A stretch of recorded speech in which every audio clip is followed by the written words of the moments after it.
I started drifting away from my body and moving through something that later, as a researcher, I could call a tunnel. At the time, I had no explanation for any of this because I was an atheist, and I didn't believe you could exist beyond your body. But I was moving through something that turned out to be.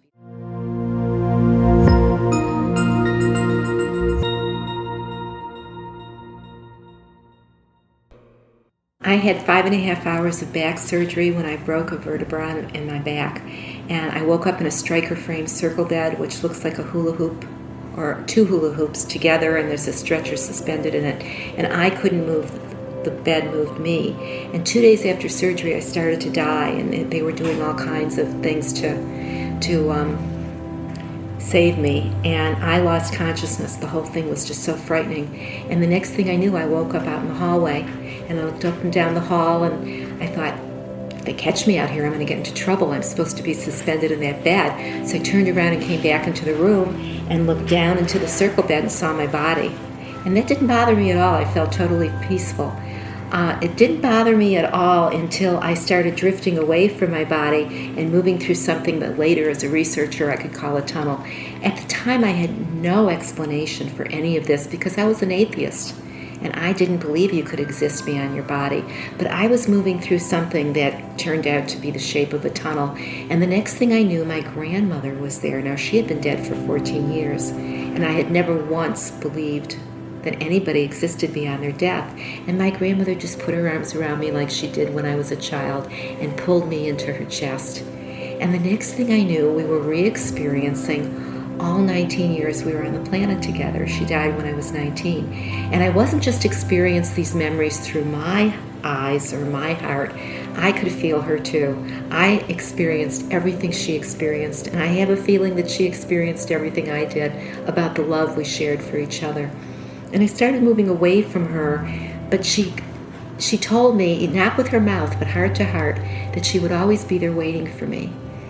And then I was back, and it happened again a week later while suspended in the bed. This time, I was awake when I separated from my body. I was crying hard. I was laying on my tummy, and I looked down and I saw her. It sure wasn't me. I was up near the ceiling. I looked down and I saw her crying in a bubble. And then I looked out into the space and I saw myself at about a year old crying just as hard in a bubble. And after looking back and forth about 3 times, I decided to go to the baby, that I didn't want to be her anymore. And as soon as I did that, it was like I let go of this lifetime. I felt this energy just wrap itself around me and move into me and become me.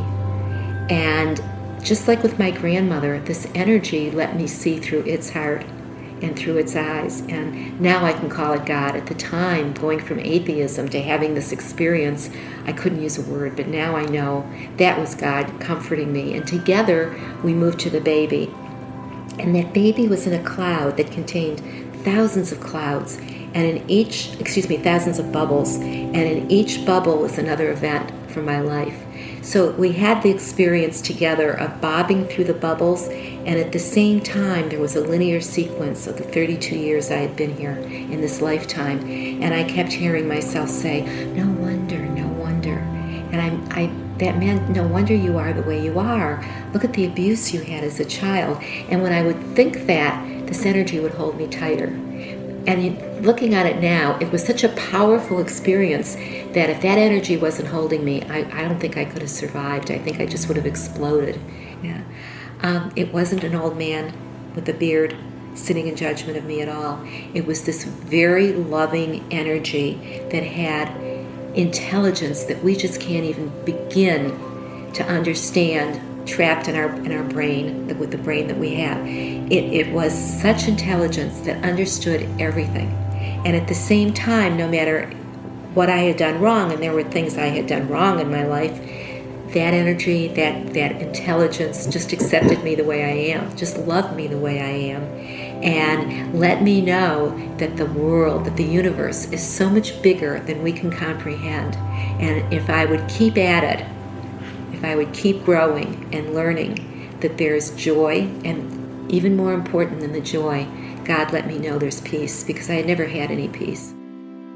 And together, what we re-experienced too was that my mother, who was the one that was very crazy and tormenting me, abusing me, I could feel and see and hear somehow all the abuse that she had had as a child.